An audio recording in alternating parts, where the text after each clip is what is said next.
dans cette première partie sur les bases et les outils des Nations Unies pour le développement, on s'intéressera d'abord au fondement juridique de l'action des Nations Unies pour le développement, et ensuite on verra évidemment très logiquement, ce sera l'étape d'ensuite, les moyens institutionnels et normatifs, les moyens dont disposent les Nations Unies pour développer son action.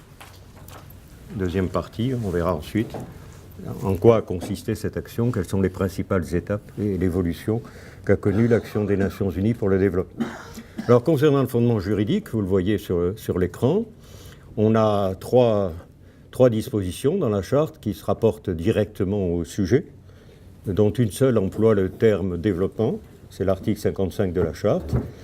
Et puis ces trois articles sont un peu redondants, ils redisent un petit peu la même chose, les trois, en employant quelquefois des termes un petit peu différents, mais disons qu'il y a un petit peu une répétition dans le contenu de ces trois articles. L'article essentiel étant l'article 55, sur lequel va se fonder l'action des Nations Unies pour le développement, qui va prendre une importance certainement beaucoup plus importante que ce qui était prévu à l'origine, au moment où les Nations Unies ont été créées. Dans la charte, la coopération économique et sociale était conçue à l'origine comme étant simplement un élément du dispositif de maintien de la paix. Et puis, ça va se développer. L'action des Nations Unies va se concentrer sur ce qu'on a appelé l'idéologie du développement. La prise en compte des problèmes du tiers-monde va s'élargir, se globaliser, se diversifier et s'orienter finalement, on le verra dans la deuxième partie, vers le développement durable pour tous, si on peut dire. Voilà, pour l'évolution retracée en quelques mots. On trouvera tout à l'heure les étapes de cette action. On va simplement ici dire quelques mots pour situer cet article 55 dans la Charte des Nations Unies, et donc sur l'articulation entre le développement et le maintien de la paix.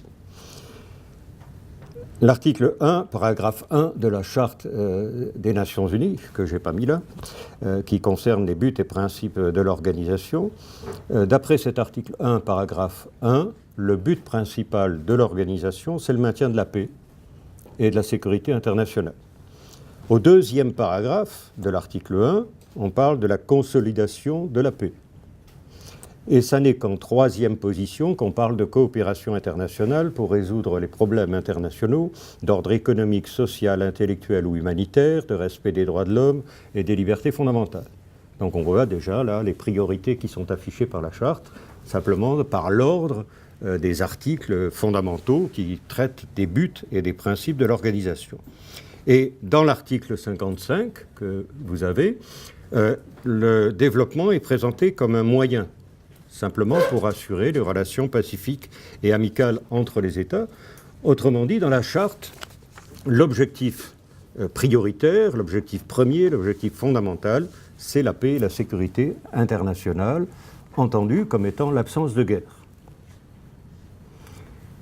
Sous l'influence des pays en développement, il y a un certain rééquilibrage qui va se produire entre les deux objectifs qui conduira à considérer que la paix n'est pas forcément que l'absence du recours à la force, mais que c'est aussi le développement économique et social. Mais ça débouchera simplement sur l'idée que le non-développement, la non-préservation de l'environnement, ça constitue une menace à la paix. Autrement dit, on revient au point de départ. Même s'il y a un rééquilibrage, on replace les questions de développement économique et social, d'environnement, etc., de protection des droits de l'homme et autres. On revient toujours à l'idée de menace à la paix. Et donc, ça reste l'objectif primordial, central des Nations Unies, c'est le maintien de la paix. L'objectif fondamental, c'est celui qui va permettre la réalisation des autres buts. Sans paix, on peut rien faire d'autre, enfin de sérieux. C'est ça l'idée qui est contenue dans la Charte. Et dans l'avis consultatif de la Cour internationale de justice du 20 juillet 1962, certaines dépenses des Nations Unies, il est marqué « Il est naturel d'accorder le premier rang à la paix, car les autres buts ne peuvent être atteints que si cette condition fondamentale est acquise. » Bon, voilà, c'est établi. Bon, ça n'empêchera pas, comme je vous le disais tout à l'heure, que l'action des Nations Unies pour le développement se réalise, qu'elle prenne une importance de plus en plus grande, qui conduisent à une extension considérable du terme développement, puisque le terme développement, dans l'action des Nations Unies, va finir par recouvrir l'ensemble de l'action en matière de coopération économique et sociale. Et comme dans l'article 55, cette coopération économique et sociale est définie dans des termes très larges, on va aboutir au fait qu'aucun domaine particulier ne va échapper à l'action des Nations Unies, ce qui va lui permettre évidemment de saisir toutes les dimensions des questions qui se rattachent à la question du développement. Monsieur Alain Pelé, évidemment, que vous connaissez bien, et son ouvrage en collaboration avec Cotte et Forteau sur le commentaire de la Charte des Nations Unies, qui a fait lui-même le commentaire de l'article 55 de la Charte, nous renvoie au répertoire de la pratique qui est suivi par les organes des Nations Unies, qui est le meilleur moyen de constater l'éclatement, dit-il, tous azimuts, des domaines de coopération qui sont couverts par les Nations Unies. Donc on est vraiment parti dans tous les sens. Il n'y a aucun domaine qui échappe à l'action de l'ONU. Évidemment, cet éclatement tous azimuts des domaines de coopération va avoir des conséquences sur le plan institutionnel, sur l'approche globale, multidimensionnelle, comme on dit aux Nations Unies, des questions de développement. Le tout, évidemment, comme tout va se passer à l'Assemblée générale, pour les questions de développement, le tout déterminé par la majorité qui existe à l'Assemblée générale. C'est la majorité qui va décider, entre guillemets, à l'Assemblée générale, et donc c'est elle qui va donner les grandes orientations de l'action qui va être suivie par les Nations Unies en matière de développement. Assemblée générale qui est le centre de ce système central pour le développement qui est devenu l'Organisation des Nations Unies. Alors, on va voir maintenant quels sont ces moyens institutionnels et normatifs dont disposent les Nations Unies pour son action pour le développement. D'après la Charte des Nations Unies, l'ONU se trouve théoriquement placée au centre d'un système qu'on appelle le système des Nations Unies. Donc vous savez ce que c'est que le système des Nations Unies, c'est un ensemble d'organisations internationales qui rassemblent théoriquement autour de l'ONU des organisations qu'on appelle les institutions spécialisées du système des Nations Unies qui sont rattachées à l'ONU par un accord prévu par la Charte dans les conditions des articles 57 et 63 de la Charte et qui établissent une relation particulière entre l'ONU, le centre, et la périphérie, les organisations, les institutions spécialisées. Bon, ça, c'est le schéma très général. Les institutions spécialisées, comme leur nom l'indique, elles sont en principe soumises au principe de spécialité, et donc elles doivent normalement respecter les compétences de l'ONU, comme cela a été rappelé par la Cour internationale de justice à l'OMS dans l'avis sur la menace et l'emploi, sur la licéité de la menace et de l'emploi de l'arme nucléaire le 8 juillet 1996, en rappelant à l'OMS qu'il y a des questions dont s'occupe l'ONU et il y a des questions dont s'occupe l'OMS. Si l'Assemblée générale, le Conseil de sécurité peuvent poser une demande d'avis consultatif devant la Cour sur la licéité de l'emploi d'armes nucléaires, l'OMS ne peut pas le faire. Ça ne rentre pas dans ses compétences, c'est les compétences de l'ONU et du Conseil de sécurité. Donc elle a bien rappelé aux institutions spécialisées le principe de spécialité. On pourrait penser que réciproquement, l'ONU doit respecter les compétences des institutions spécialisées, ça paraît très logique, que l'ONU respecte les compétences des institutions spécialisées, ce qui fait que l'ONU, dans ce système, ne devrait avoir qu'une compétence résiduelle sur des questions qui ne sont pas couvertes par l'existence d'une institution spécialisée. Ça paraîtrait assez rationnel comme manière de voir le système des Nations Unies. En réalité, ce n'est pas du tout ça. Sur la base des formulations larges contenues dans l'article 55 et même des formulations expresses de l'article 55, qu'on a vu tout à l'heure, où sont mentionnées expressément parmi les compétences de l'ONU des domaines qui relèvent des compétences des institutions spécialisées, comme la santé pour l'OMS, l'éducation ou la culture pour l'UNESCO. Il est expressément marqué à l'article 55 que c'est aussi de la compétence de l'ONU. Donc sur cette base, on en tire la conséquence que l'ONU peut finalement intervenir dans les domaines qui sont de la compétence des institutions spécialisées, même si la réciproque n'est pas forcément vraie. Hein. Donc, ce qui crée déjà un premier problème et qui fait deviner aussi déjà certains problèmes d'harmonisation, de coordination dans l'ensemble, dans ce système où tout le monde, en tout cas l'ONU peut s'occuper de tout, les autres pas forcément de tout, mais bon, ça complique un petit peu le fonctionnement. D'autre part, l'ONU, il y a plusieurs articles qui sont indiqués sur la diapo qui s'est affichée. L'Assemblée générale, le Conseil économique et social peuvent créer des organes subsidiaires qui sont nécessaires à l'exercice de leurs fonctions.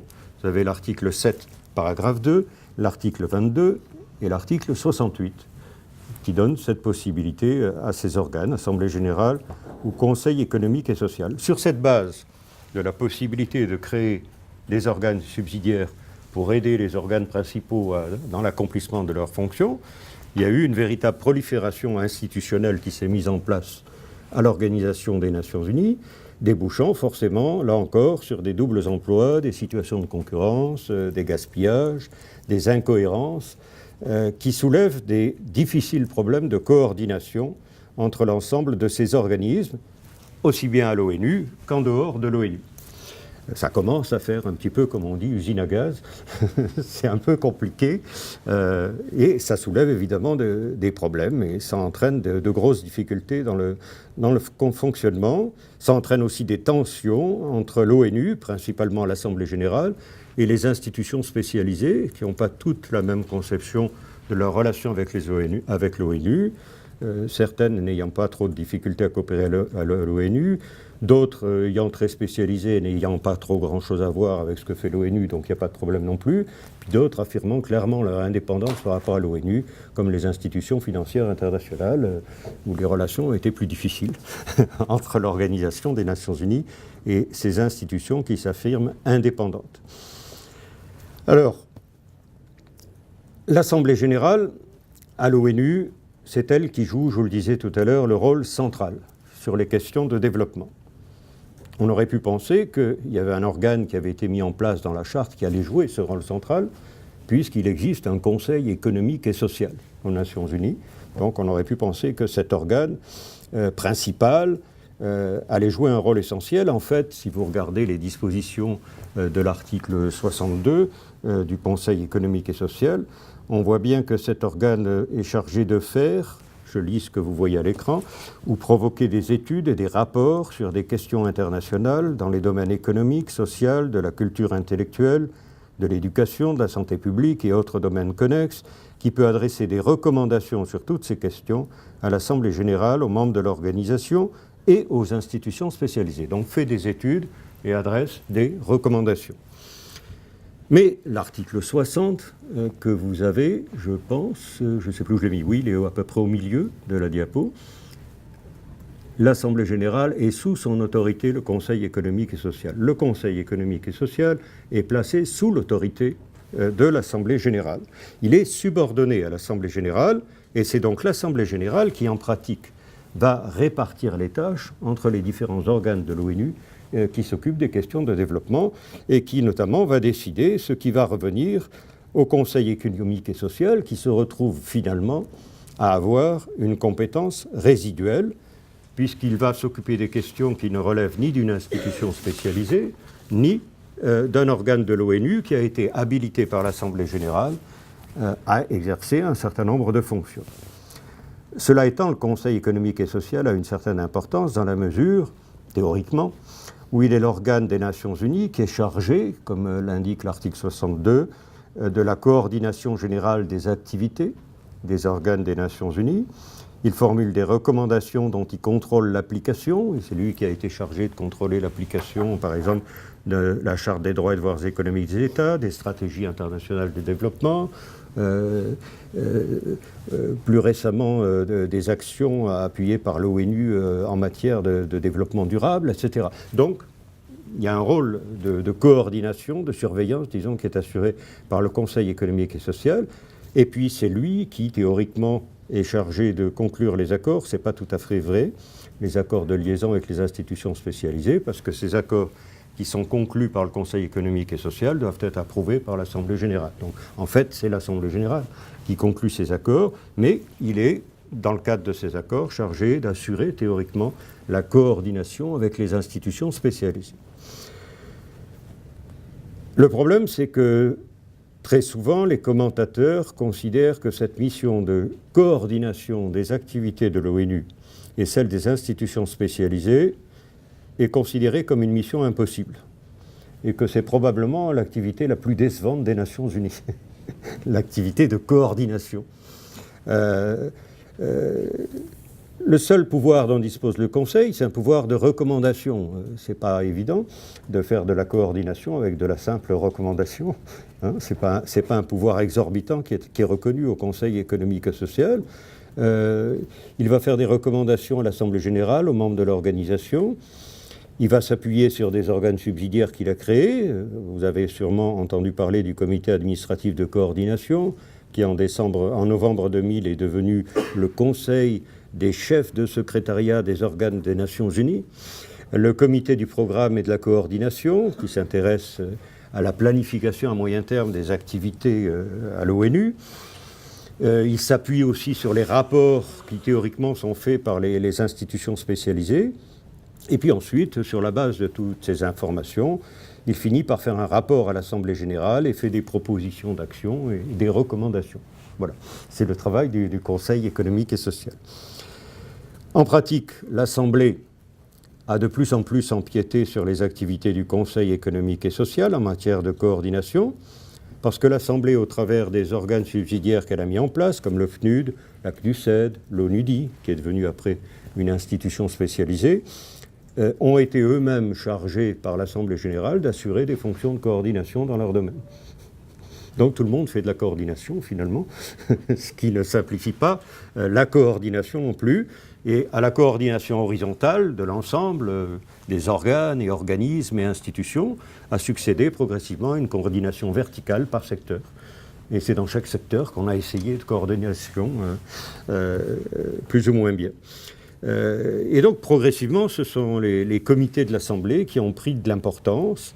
Puis ensuite, on a vu apparaître le directeur général pour le développement et la coopération économique internationale, nommé par le secrétaire général avec la mission d'assurer la cohérence, la coordination, la gestion efficace de toutes les activités dans les domaines économiques et sociaux des Nations Unies. C'est le numéro 2 de l'ONU qui a été mis en place en 1978 et qui, en 1997, est devenu vice-secrétaire général chargé de seconder le secrétaire général pour garantir, je vous lis, la cohérence intersectorielle et interinstitutionnelle des activités et programmes, ainsi que de rehausser la présence et le rôle directeur de l'Organisation des Nations Unies dans les domaines économiques et sociaux, et faire de l'ONU un chef de file en matière de politique de développement et d'aide au développement.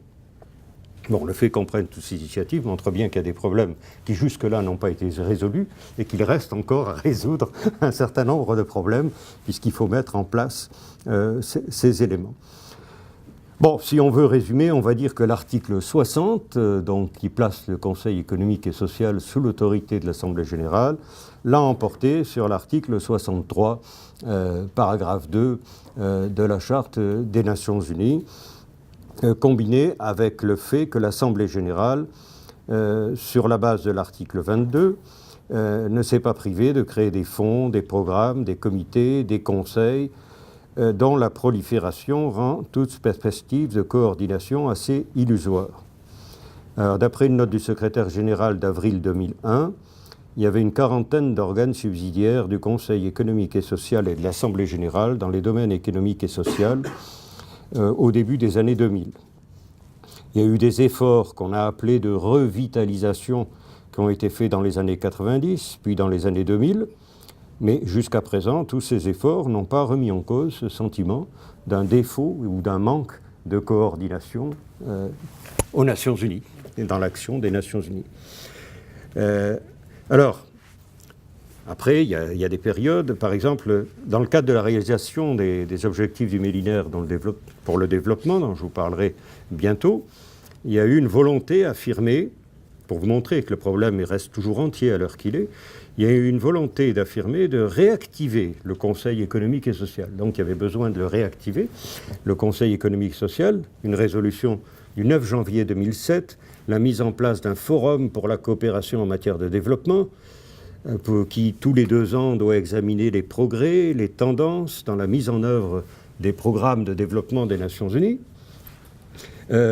Depuis 1991, vous avez un point qui est à l'ordre du jour de l'Assemblée générale, et depuis 2007, chaque année, l'Assemblée adopte une résolution dans laquelle elle déclare ce qu'elle a déclaré à la dernière session, et donc que je vais vous lire, donc ce que l'Assemblée a dit l'année dernière, puisque cette année, le point n'est pas à l'ordre du jour, il sera à l'ordre du jour l'année prochaine. Hein, c'est tous les 2 ans.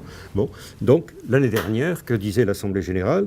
Conformément aux dispositions pertinentes de la Charte des Nations Unies, le Conseil économique et social devrait, c'est toujours le conditionnel, il devrait continuer de renforcer son rôle de mécanisme central de coordination des activités du système des Nations Unies, de ses institutions spécialisées et de supervision des organes subsidiaires dans les domaines économiques et sociaux, environnementaux et dans les domaines connexes. Il devrait fournir des orientations générales aux organismes de développement des Nations Unies et coordonner leurs activités, favoriser le suivi coordonné des textes issus des grandes conférences et réunions au sommet organisées par les Nations Unies dans les domaines économiques, sociaux, environnementaux et les domaines connexes.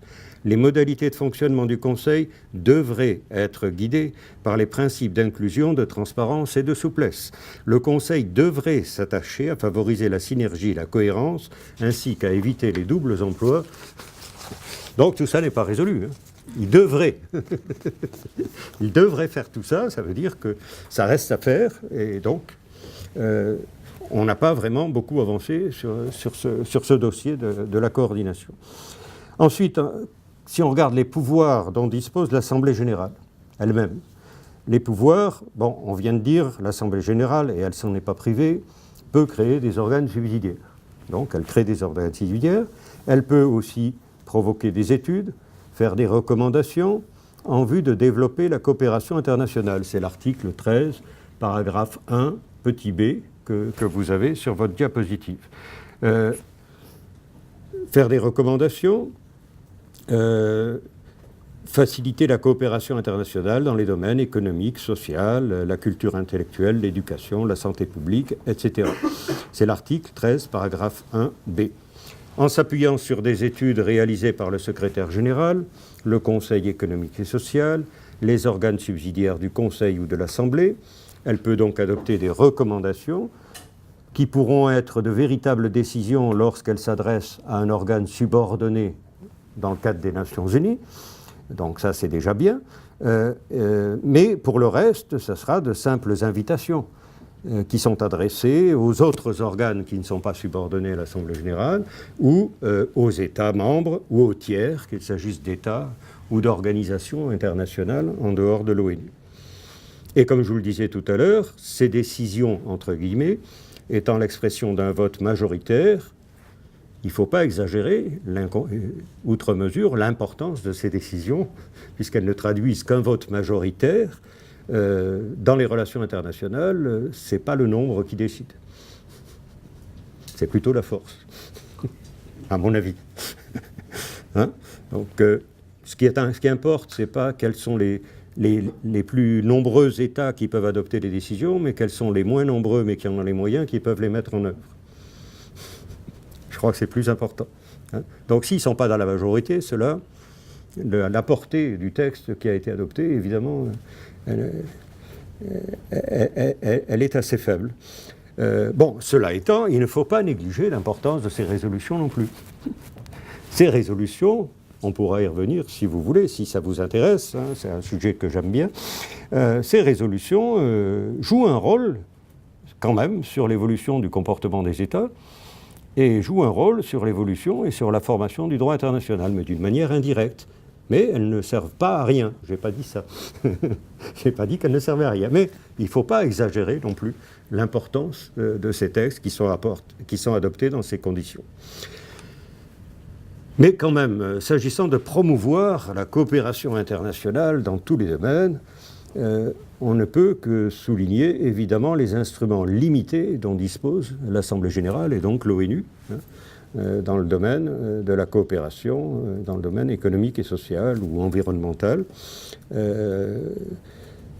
Cette situation explique les différentes étapes qui ont été suivies dans l'action des Nations Unies pour le développement, dans la mesure où ce que va pouvoir faire l'organisation, finalement, va être largement déterminé par les thèses auxquelles la majorité des États, je n'oublie pas qu'il y a une société civile, mais je dis bien la majorité des États, les orientations, c'est la majorité des États qui vont la donner à l'Assemblée générale. Hein? D'accord? Voilà. Et donc on arrive aux étapes de l'action, et alors encore là, 2 étapes forcément. Une première grande étape qui commence avec ce qu'on a appelé l'aide au développement et qui se termine à la remise en cause de l'ordre économique international, et une deuxième étape qui va de l'échec du nouvel ordre économique international au développement durable. Là, il y a un peu de couleur pour la fin, parce que ça sera la fin de l'intervention, donc ça sera un petit peu plus gai. Alors, l'aide au développement et la remise en cause, jusqu'à la remise en cause de l'ordre économique international. Alors là, c'est une période qui a été marquée, disons, par ce qu'on a appelé tout à l'heure l'idéologie du développement.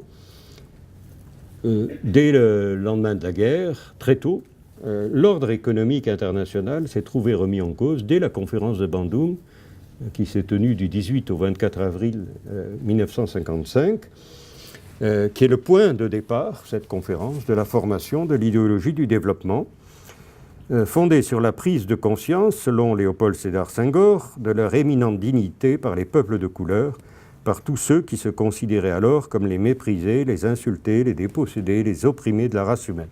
C'est la première manifestation politique sur le plan international de ce qu'Alfred Sauvy a appelé le tiers-monde. On voit apparaître le tiers-monde à Bandung.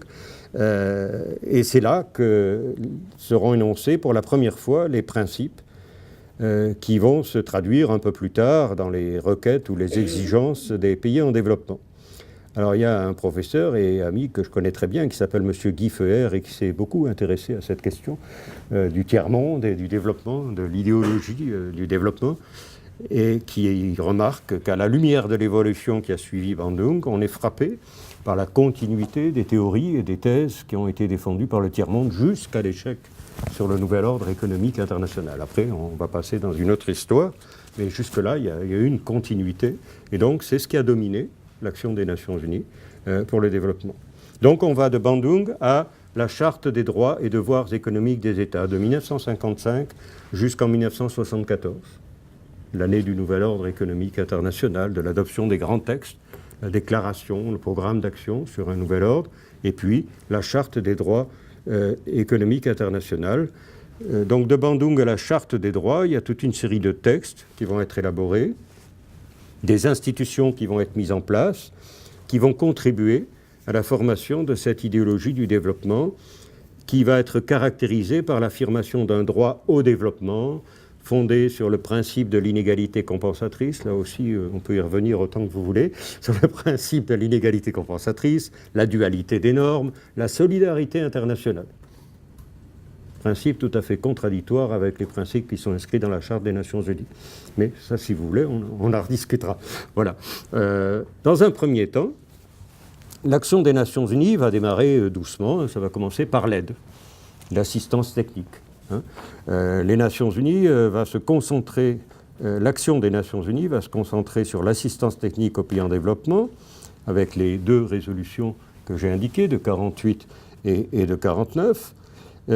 Et elle annonce dans ces 2 résolutions, plutôt la résolution de 46, elle annonce dans ces résolutions ce qu'elle va mettre en place en 48 et 49, c'est-à-dire des mécanismes d'assistance technique aux pays en développement, des conseils techniques qu'elle va donner dans le domaine économique, social, culturel, aux États membres qui désireraient obtenir cette aide de l'organisation. Puis en 48, elle va créer le programme ordinaire d'assistance technique, puis en 49, le programme élargi d'assistance technique, qui sera financé par des contributions volontaires, un fonds spécial sur le préinvestissement sur les grands projets, la fusion des deux derniers donnera le programme des Nations Unies pour le développement en 1965.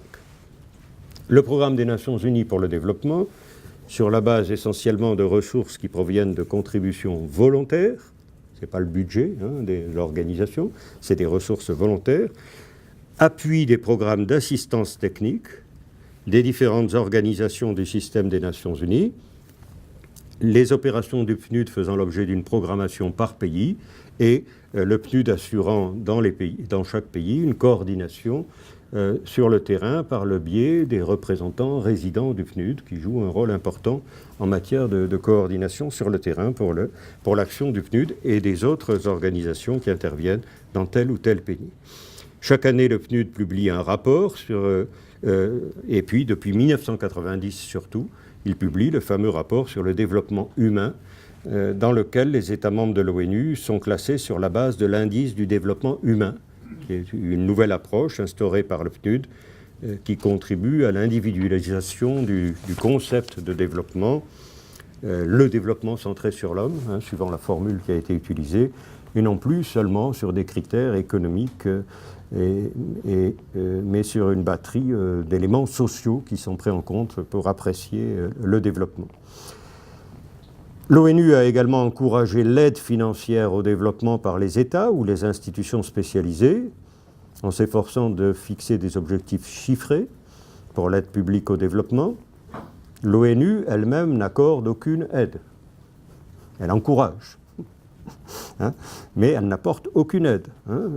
Et les objectifs qu'elle a fixés n'ont jamais été atteints. Tous les objectifs chiffrés n'ont jamais été atteints. Mais bon, elle aide, elle encourage, elle a encouragé les institutions financières à réduire la dette des pays en développement, mais ce n'est pas elle, c'est les institutions financières, ce n'est pas l'ONU. Très rapidement, sous l'influence des pays en développement, on va passer de l'aide au nouvel ordre économique international. Sous l'action des pays en développement, l'action de l'ONU, à partir des années 60, va se concentrer sur l'édification d'un nouvel ordre économique international. C'est là qu'on va rentrer dans les décennies du développement. Première décennie, années 60-70, décennie des Nations Unies pour le développement. Affirmation de la souveraineté permanente sur les ressources naturelles et les activités économiques. Vous suivez en descendant sur la diapo. L'encouragement donné à l'industrialisation des pays en développement, avec l'ONUDI créé comme organe subsidiaire de l'Assemblée générale, puis qui devient une organisation internationale, une institution spécialisée du système des Nations Unies en 1985. Redéfinition des règles applicables au commerce nord-sud, avec ce qu'on a appelé la révolution préférentielle, qui n'était pas vraiment une révolution, mais bon, qui était préférentielle quand même, initiée par un autre organe subsidiaire important de l'Assemblée générale, qui a joué un rôle important sur ces thèses du nouvel ordre économique international. C'est la CNUSED, la Conférence des Nations Unies pour le commerce et le développement, qui s'est tenue en 1964, et puis qui est devenue un organe subsidiaire de l'Assemblée des Nations Unies, et qui a défendu l'idée de l'adoption d'un système généralisé de préférence, qui a exercé une certaine influence sur le GATT, où il y a d'abord eu une partie 4 en 1964 qui a été adoptée sur la non-réciprocité, c'était une première étape, et puis ensuite les accords de Tokyo avec la clause d'habilitation et l'autorisation donnée aux États d'accorder, s'ils le souhaitent et s'ils le décident, un système préférentiel, donc il n'y a aucune obligation, un système préférentiel pour les pays en développement, la clause d'habilitation en 1979. Et la CNUSED va, en dehors de cette action sur le commerce et le développement, va travailler à l'élaboration de la Charte des droits et devoirs économiques des États, qui sera adoptée par l'Assemblée générale des États, juste après qu'elle ait adopté les textes sur le nouvel ordre économique international le 1er mai 1974, déclaration et programme d'action sur l'instauration d'un nouvel ordre économique international. On est alors arrivé dans la deuxième décennie des Nations Unies pour le développement, la deuxième stratégie, adoptée le 24 octobre 1970, et qui s'y situait dans le prolongement de la première décennie, donc qui ne prenait pas vraiment en compte le thème du nouvel ordre économique international, mais qu'on retrouvera dans la troisième décennie, qui enregistrera les développements qui se sont produits dans les années 70. Et au moment même où ce nouveau thème sera pris en compte, dans les faits, par la troisième stratégie, dans les faits, on s'orientera vers le constat d'un échec du nouvel ordre économique international suite aux échecs successifs des stratégies de développement dans un contexte qui a changé avec la crise de la dette, la mise en place des politiques d'ajustement structurel, le sortir du système Est-Ouest, la fin de la guerre froide, etc., l'effondrement du bloc socialiste à l'Est. Ce qui fait que la quatrième décennie, la quatrième stratégie pour le développement ne pourra que finalement faire un constat d'échec du nouvel ordre économique international, d'échec de la troisième décennie pour le développement, et ça marquera un changement de cap. On va passer à autre chose. On va changer de cap à l'ONU, on va se réorienter dans un autre cadre qui est celui de la mondialisation et de l'émergence du modèle du développement durable. Et là, on passe à la deuxième phase qui va de l'échec du nouvel ordre économique international au développement durable. Alors, dans la stratégie pour la quatrième décennie du développement, du 21 décembre 1990, il n'y a aucune référence au nouvel ordre économique international, ce qui indique donc qu'une page est tournée, et qu'après avoir distingué sous-développement et développement dans les stratégies précédentes, on s'intéresse maintenant à autre chose, on s'intéresse au libéralisme et à l'égalitarisme accepté par tous. Tous les États sont d'accord pour se rattacher à ces nouvelles valeurs. Hein, c'est l'ère de l'euphorie du libéralisme qui revient et qui s'installe. La stratégie, je viens de le dire, constate l'échec de la stratégie précédente. Et dans la quatrième stratégie, on préconise une réorientation fondamentale des politiques en mettant l'accent sur les problèmes liés à l'endettement, au financement du développement. Les objectifs chiffrés sont laissés de côté et on commence à s'orienter vers une approche qualitative fondée sur les besoins sociaux et sur l'environnement. À Rio, conférence des Nations Unies sur l'environnement et le développement au sommet de la planète Terre, en 92, c'est-à-dire 20 ans après la conférence de Stockholm, puisque tout a commencé une vingtaine d'années plus tôt à Stockholm, il y a notamment l'Action 21 ou l'Agenda 21 qui a été adopté et qui définit un certain nombre de lignes d'action pour un développement durable et qui reprend les définitions qu'on trouvait à la Commission mondiale sur l'environnement et le développement, la commission Brundtland en 1987, qui définit le développement durable comme un développement qui répond aux besoins du présent sans compromettre les possibilités des générations futures de satisfaire leurs propres besoins. Puis ensuite, il y aura d'autres conférences qui vont suivre et qui vont renforcer cette émergence progressive de la notion de développement durable. Si bien qu'en 1997, la quatrième stratégie va être réactualisée.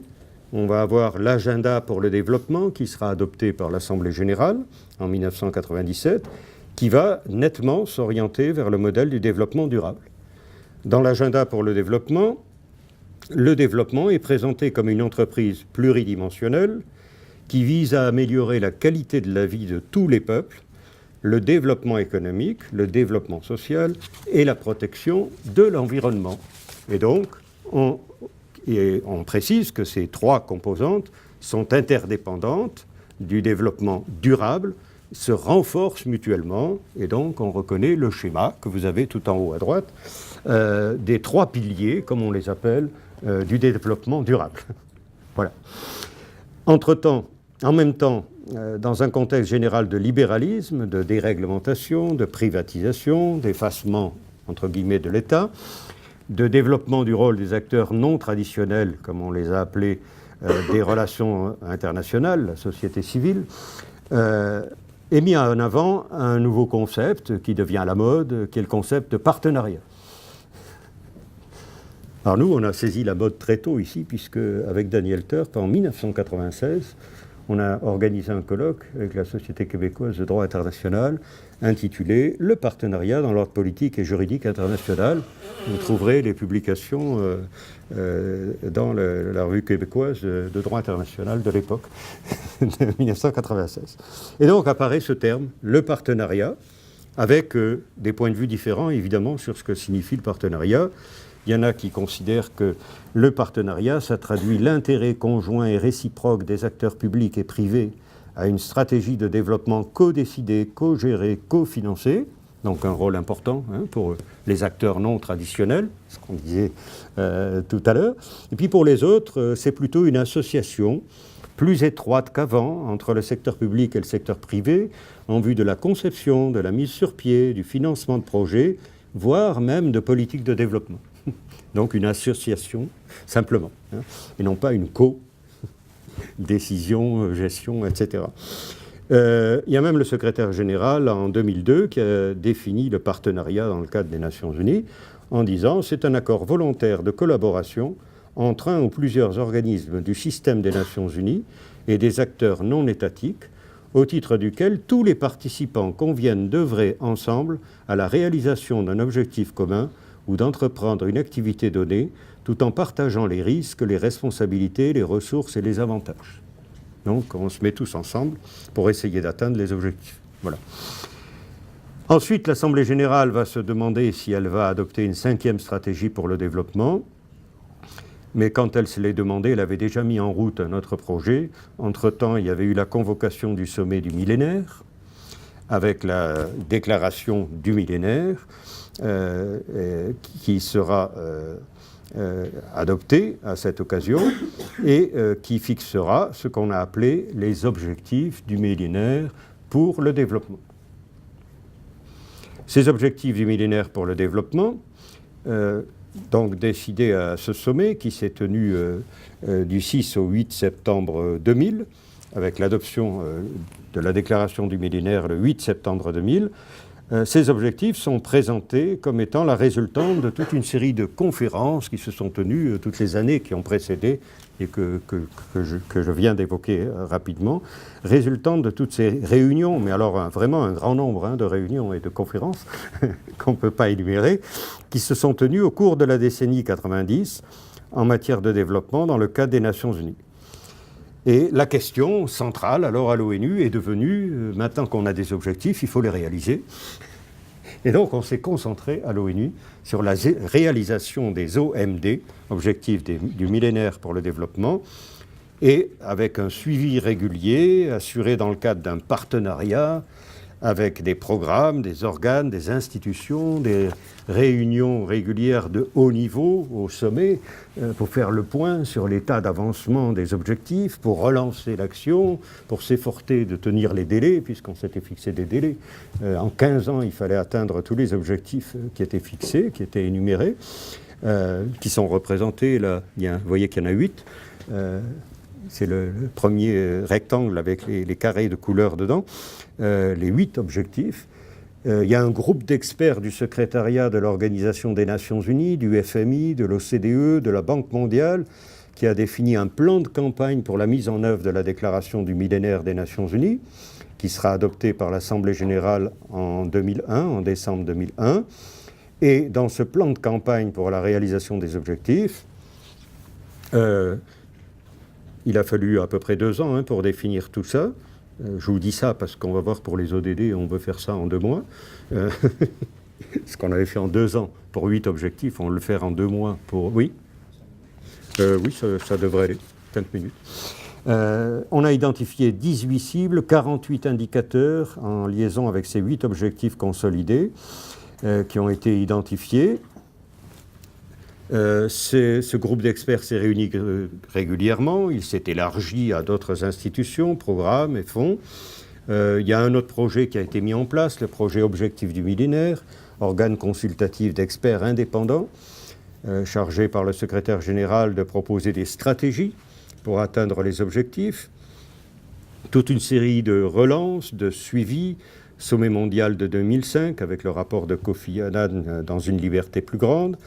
des réunions de haut niveau sur la réalisation des OMD en 2008, en 2010, en 2013. Enfin, vous voyez, donc, on n'a pas arrêté de faire des réunions de suivi et de relance et d'encouragement, etc. Des rapports, évidemment, qui sont présentés. Je vous ai cité là sur la diapo le rapport du secrétaire général « Une vie de dignité pour tous ». Et puis, finalement, on va adopter un rapport en 2015 sur les objectifs du millénaire, dans lequel on va faire le bilan, puisqu'on a atteint la date de 2015, alors est-ce qu'on a atteint les objectifs? Là, dans ce rapport, on se félicite du fait que, globalement, on a fait des efforts sans précédent et on a abouti à des résultats considérables. Je vous dis ce qui est marqué, texto, dans le rapport. Et puis tout de suite, quand vous lisez le rapport derrière, vous voyez qu'on souligne qu'il y a quand même des inégalités dans les succès obtenus, des insuffisances dans de nombreux domaines, que derrière les résultats globaux, il y a une grande disparité ensuite quand on rentre dans le détail ou quand on va dans d'un pays à l'autre. Et on se rend compte, quand on regarde au niveau des régions, que l'Afrique reste toujours le continent le plus pauvre de la planète et qu'il reste pas mal de défis à relever en matière de développement. Donc on a atteint un certain nombre de résultats, ce qui est bien, mais on n'a pas atteint tous les objectifs qu'on s'était fixés et il reste encore des choses à faire. On va dire résultats globalement satisfaisants, avec un aspect peut-être positif dans cet exercice gigantesque qui a été mené aux Nations Unies, c'est que ça a poussé les États à prendre en compte le fait qu'il fallait quand même quelquefois établir des statistiques. Parce que quand on n'a pas de statistiques, on ne peut pas faire d'évaluation. Et quand on ne peut pas faire d'évaluation, on ne peut pas atteindre des objectifs. Et donc ça a favorisé quand même un certain développement. Il reste encore beaucoup de travail à faire. Ça va être une des difficultés des ODD, parce que c'est beaucoup plus contraignant pour les ODD que pour les OMD. Mais là, au moins, un aspect positif de ce programme, c'est d'avoir favorisé le développement d'outils permettant l'évaluation, parce que sans évaluation, ce n'est pas la peine de se fixer des objectifs. Lors du sommet de 2010 sur les OMD, les États membres ont décidé de prendre des mesures pour promouvoir le développement au-delà de 2015, puisqu'on arrivait aux objectifs de 2015, il fallait dire, bon, ben, qu'est-ce qu'on va faire maintenant? Et puis en juin 2012, à Rio + 20, à la conférence des Nations Unies sur le développement durable, les États membres ont adopté un document final et ont décidé de franchir une étape. À ce moment-là, s'est ouverte ce qu'on a appelé une grande conversation mondiale, des consultations, toute une série d'événements qui ont alimenté un rapport fait par le secrétaire général, intitulé « Une vie de dignité pour tous », et qui appelle à la mise en place d'un nouveau cadre de développement durable, réactif, permettant de répondre aux besoins des populations de la planète. Dans le document final de la manifestation spéciale qui a été réalisée en 2013 à l'Assemblée générale des Nations Unies, organisée par le président de l'Assemblée générale, les dirigeants du monde entier se sont mis d'accord pour qu'un sommet spécial sur le développement durable ait lieu en septembre 2015 et qu'à cette occasion, on adopte les objectifs du programme pour l'après-2015 et les 15 années suivantes.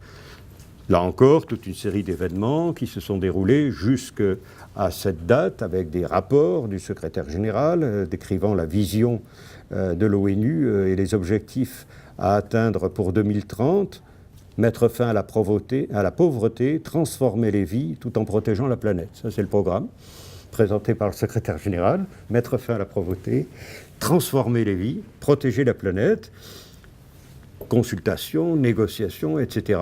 Et finalement, 25 septembre 2015, réunion plénière de haut niveau à l'Assemblée générale à New York, et on adopte les objectifs pour le développement durable qui figurent en bas à droite de la diapositive. Et comme je vous l'ai dit, cette fois-ci, ce n'est pas 8, mais 17 objectifs. C'est la première différence entre les OMD et les ODD, c'est le nombre d'objectifs, accompagnés de plus de 160 cibles qui reprennent certains objectifs des OMD, parce que, bon, ils n'ont pas tous été atteints, et qui en ajoutent d'autres. Il y a un groupe d'experts qui travaille actuellement pour définir les indicateurs. Il y aura 200 indicateurs environ qui, d'ici la fin mars, doivent être définis.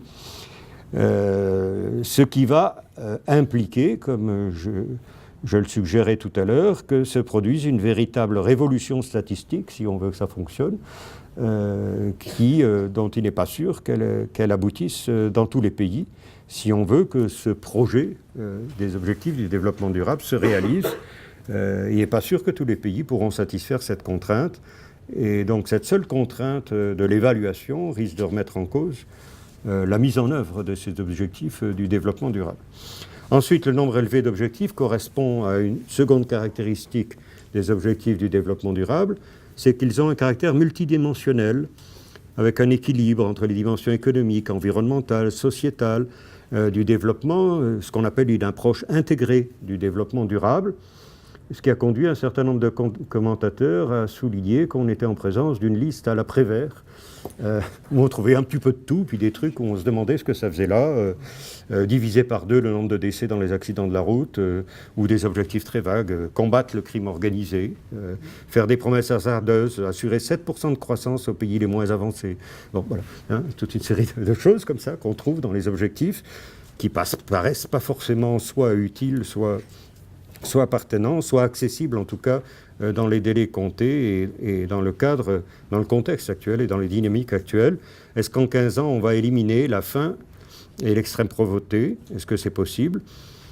Est-ce que finalement, on n'a pas une dilution des priorités? Est-ce qu'on n'aurait pas dû au contraire se resserrer sur des choses un peu plus précises plutôt que de diluer comme ça l'action internationale pour atteindre l'objectif du développement durable? Et enfin, troisième différence entre les objectifs de développement durable et les OMD, c'est qu'ils sont universels, comme on dit aux Nations Unies maintenant, c'est-à-dire qu'ils s'appliquent à tous. Hein. Donc on ne distingue plus pays développés, pays en développement, c'est pour tout le monde. C'est le développement durable pour tous, comme je disais en commençant. Ce qui, compte tenu des remarques précédentes, combiné avec les priorités différentes qu'ont les États, risque de conduire évidemment à des appropriations différentes de ces objectifs par les acteurs, par les différents États en particulier. Chaque pays va faire son marché et puis va prendre ce qui l'intéresse et va laisser de côté le reste. Parce qu'il y aura le choix, il y aura beaucoup de choses à prendre. Donc on prendra ce qui est le plus intéressant. D'ailleurs, à la conférence qui s'est réunie sur le financement, là, les pays en développement ont dit « nous, on ne donne pas un sou. On veut bien recevoir de l'argent, mais on ne met rien ». Donc il faut que soit on ait de l'aide publique, soit qu'on ait des investisseurs qui viennent nous apporter de l'argent, et nous, on ne peut rien faire. Donc voilà, ça a commencé comme ça. Et effectivement, quand on estime les sommes pharaoniques qui sont évoquées par certains, bon, je ne vois pas comment on peut arriver à déterminer ces sommes hein, sur 15 ans avec la liste d'objectifs qu'on a, etc. Mais il y a des sommes extraordinaires qui sont estimées en milliers de milliards de dollars pour atteindre les objectifs. Compte tenu de la faiblesse de l'aide publique au développement, on va dire que tout va reposer sur l'investissement privé. C'est pas non plus forcément... et encore, si on arrive à mobiliser des ressources, encore faudra-t-il que ces ressources soient utilisées dans le bon sens, ce qui n'est pas non plus forcément établi dans tous les pays. Et donc, pour conclure, et pour rester, je ne sais pas si c'est dans les délais ou si j'ai largement dépassé, pour conclure, parce que je n'ai pas regardé... Pour conclure, on peut s'interroger sur le terme, je reprends le terme qui est dans le rapport, on peut s'interroger sur les transformations qui vont résulter de la mise en œuvre des objectifs du développement durable. Ce qu'on peut dire, c'est que ces objectifs, ils restent compatibles avec les mécanismes du marché et la structure interétatique de la société internationale qui s'efforce simplement d'améliorer. On reste dans le cadre de la Charte des Nations Unies. Il ne faut pas oublier, je ne l'ai pas mis dans la première diapositive, mais l'article 1, l'article 2, qui pose les principes dans le cadre desquels agit l'organisation, le numéro 1, c'est que l'organisation est fondée sur le principe de l'égalité souveraine de tous ses membres. Ce sont les États qui décident. Donc l'ONU ne peut pas faire autre chose que ce que les États décident de faire. Et dans le cadre de l'ONU, on ne peut pas faire mieux.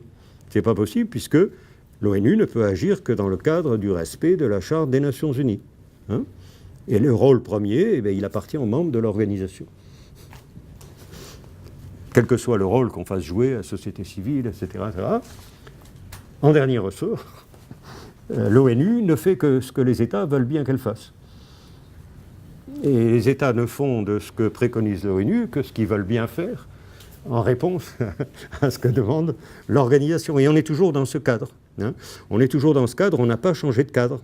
On n'a pas, comme dirait François, un nouveau paradigme de l'action internationale pour le développement. On reste dans la structure interétatique de la société internationale. Bien sûr on est tous d'accord pour dire qu'il est souhaitable que ces objectifs soient atteints, mais en même temps, une autre remarque qu'on peut faire, c'est que la plupart de ces objectifs s'efforcent finalement de soigner plutôt les effets des inégalités qui existent que d'en rechercher les causes. Et donc si on veut transformer le monde, il y a peut-être une approche qui doit aller plus sur les causes que sur les effets. Voilà, ce sera juste le mot de la fin. Il me semble que j'ai abusé, non ?